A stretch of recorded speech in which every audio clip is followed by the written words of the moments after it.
तो दोस्तों आज हो गया 2 दिसंबर 2020। बिहार समेत देश दुनिया की बड़ी और ताज़ा समाचार लेके आए सिर्फ आपके लिए। चलिए फटाफट खबर शुरू करते हैं। उससे पहले चैनल को अब तक सब्सक्राइब ना किया हो तो फटाफट चैनल को सब्सक्राइब कर दे, लाइक कर दे, शेयर कर दे, ताकि इसी तरह की खबर आप हर रोज देख सके। चलिए शुरू करते हैं आज की पहली बड़ी खबर।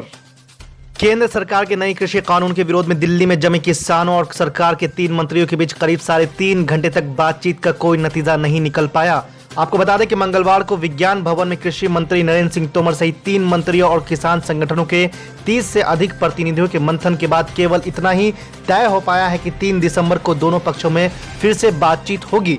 आपको बता दें किसान नेताओं ने यह भी साफ कर दिया है कि धरना प्रदर्शन जारी रहेगा। सरकार ने किसानों द्वारा उठाए गए मुद्दे पर गौर करने के लिए एक समिति गठित करने की पेशकश भी की है।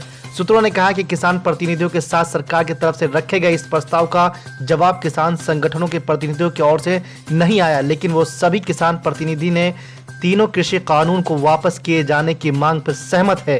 किसान प्रतिनिधियों की राय है कि यह कृषि कानून जो है किसानों के हित के खिलाफ है।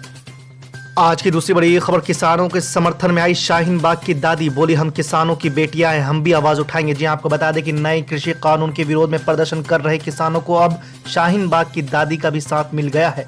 बिल्किस दादी ने मंगलवार को कहा कि हम किसानों की बेटियां हैं, हम किसानों के विरोध प्रदर्शन का समर्थन करेंगे, हम अपनी आवाज उठाएंगे, सरकार को हमारी बात सुननी चाहिए। जानकारी के अनुसार बिना कोई पूर्व सूचना सोमवार रात किसानों से मिलने के लिए यूपी गेट पर पहुंची दादी ने यहां किसान नेताओं से मुलाकात कर उन्हें अपना समर्थन का आश्वासन दिया था। इससे पहले वो शाहीन बाग में काफी लंबे समय तक सीएए और एनआरसी विरोध प्रदर्शन से चर्चा में आई थी। आपको बता दें कि बिल्किस दादी मूल रूप से उत्तर प्रदेश के हापुड़ की रहने वाली है। लगभग 11 साल पहले उनके पति की मृत्यु हो गई थी और वर्तमान में वो अपने बहू और पोतों के साथ शाहीन बाग में रहती है। आज की तीसरी बड़ी खबर, राजधानी दिल्ली में तेजी से बढ़ते कोरोना वायरस के संक्रमण का कोहराम लगातार जारी है। मंगलवार को दिल्ली में कोरोना के 4000 से अधिक नए मरीज के मिलने के बाद यहां संक्रमितों की कुल संख्या 5,75,000 के करीब पहुंच गई है।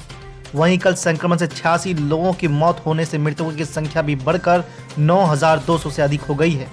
आपको बता दें कि दिल्ली सरकार के स्वास्थ्य विभाग की ओर से मंगलवार को जारी हेल्थ बुलेटिन के अनुसार बीते 24 घंटे में जहां कोरोना के 4006 नए मरीज मिले हैं, वहीं 86 मरीजों को अपनी जान भी गंवानी पड़ी है। स्वास्थ्य विभाग ने कहा कि दिल्ली में संक्रमितों की कुल संख्या 5,74,380 हो गई है। वहीं कल दिल्ली में 5,036 मरीज पूरी तरह ठीक होकर अपने घर भी चले गए हैं। आज की चौथी बड़ी खबर, बिहार में लॉ एंड ऑर्डर को लेकर तेजस्वी यादव ने कसा है तन। चुनावी सभा में इसी जंगल राज की कल्पना करते थे पीएम मोदी। जी आपको बता दें कि नेता प्रतिपक्ष तेजस्वी प्रसाद यादव ने कानून व्यवस्था को लेकर लगातार सरकार पर हमलावर है। मंगलवार को उन्होंने प्रधानमंत्री नरेंद्र मोदी को संबोधित करते हुए अपने ट्वीट में कहा कि चंद दिन पहले ही चुनावी सभाओं में शायद प्रधानमंत्री जी इसी जंगल राज की कल्पना किया करते थे। तेजस्वी यादव ने कहा कि बिहार में कानून व्यवस्था समाप्त हो चुकी है, अपराधियों का गुंडा राज स्थापित हो गया है। तेजस्वी यादव ने कहा है कि प्रतिदिन सैकड़ों लोगों की हत्या हो रही है, लेकिन जंगल राज का महाराजा चुप है क्यों।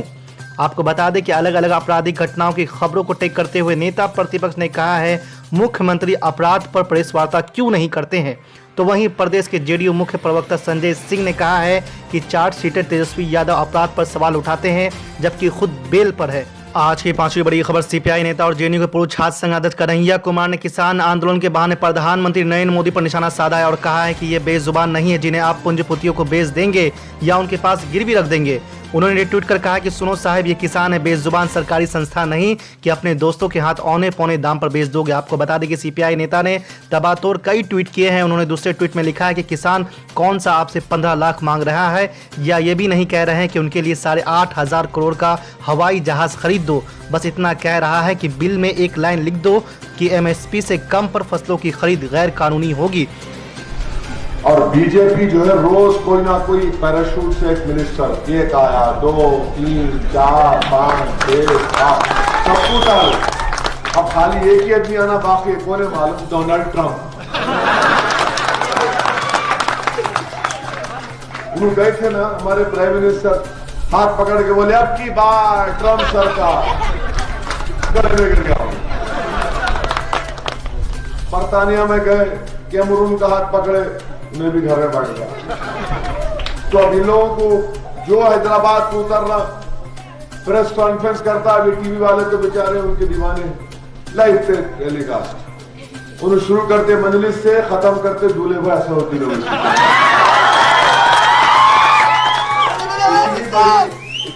100 साल के बाद हैदराबाद में बड़ी शिद्दत की बारिश हुई। 100 साल पहले हुई, हजारों घर में पानी आ गया, करोड़ों रुपए की जायदाद या घर के जो अशिया होते, फ्रिज, टीवी, मोटरसाइकिल, सब खराब हो गए। एक मिनिस्टर बीजेपी का नहीं आया दिल्ली से देखने, एक नहीं आया। अरे बेगर्ती की भी हद होती है, एक नहीं आया। अब इलेक्शन है तो रोज इनू आ रहे, उनू आ रहे, इनू आ रहे, इनू आ रहे। जब हमको जरूरत थी आपकी, इस शहर के हैदराबादियों को मरकजी मिनिस्टर आकर देखते और आप फिर कुछ करते। एक पैसा बीजेपी ने नहीं दिया शहर हैदराबाद के। पड़ोसी रियासत कर्नाटका में सैलाब ऐसी आया, बारिश हुई, करोड़ों रुपया वहां पर रिलीफ दिए गवर्नमेंट ऑफ इंडिया, मोदी की हुकूमत। आज जो 10,000 रुपए के लिए हैदराबाद के गरीब परेशान है, अगर मोदी की हुकूमत हैदराबाद को पैसे देती तो 10,000 की जगह कम से कम एक एक गरीब को 80,000 से 1 लाख रुपया मिलता। ये नफरत है इनकी हैदराबाद से। और आज आकर हैदराबाद में बीजेपी किस बुनियाद पर वोट मांग रही है? असदुद्दीन ओवैसी जीना है, मजलिस रजाकार है। अच्छा, बीजेपी का इलेक्शन मैनिफेस्टो जारी हुआ, वो क्या? अच्छा, इलेक्शन मैनिफेस्टो में मोदी की फोटो नहीं है, अमित शाह की नहीं है, हमारे खूबसूरत चेहरे को लगाया।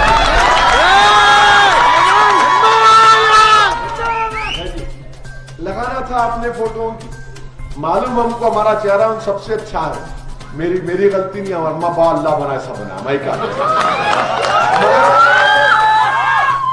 आज उनके एक मिनिस्टर आए रजाकार। अरे दीवाने, रजाकार जो थे वो पाकिस्तान को भाग गए, जो वफादार थे वो हिंदुस्तान में रह गए। जो रजाकार थे उन पाकिस्तान को भाग गए, हम वफादार थे नहीं रुक गए, हमारा उनका कोई रिश्ता नहीं है। ये मजलिस इत्तेहादुल मुस्लिमीन अब्दुल वाहिद ओवैसी की मजलिस इत्तेहादुल मुस्लिमीन है, ये कासिम रजवी की नहीं है। जो कासिम रजवी के साथ थे उन्होंने टाइम टाइम चले गए पाकिस्तान। जो भारत के वफादार थे वो यहां पर है। मेरे अजीज दोस्तों, बुजुर्गों, कुछ नहीं है बीजेपी के पास दिखाने को, खाली नफरत नफरत नफरत।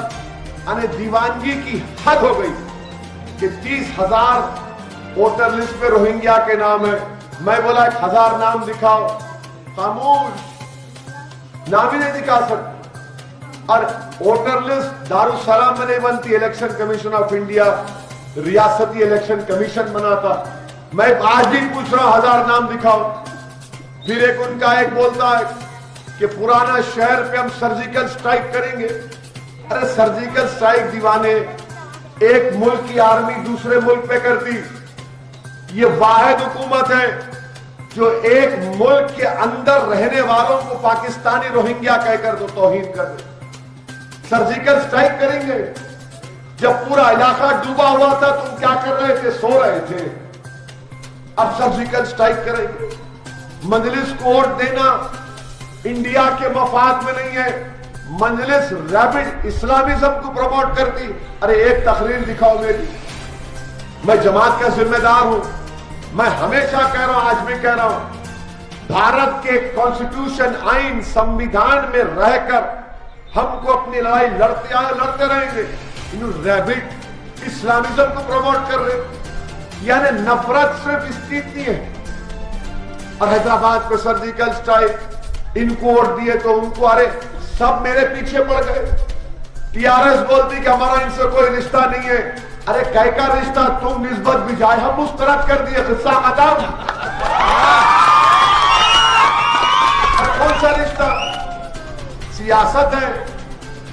और फिर कांग्रेस वाले बी टीम, सी टीम। आप याद रखो, एक भी कॉर्पोरेटर कांग्रेस का नहीं जीतने वाला हैदराबाद बल्दिया का इलेक्शन। अब बीजेपी भी ये बोलती, ऐसा दिख रहा कि एक मर्द खड़ा हुआ है, तीनों घेर लिए मेरे को। अरे कोई तो, हर आदमी हमारे पीछे पड़ा हुआ है। तो बोलते ना कि फंस गई रजिया गुंडों में, हाथ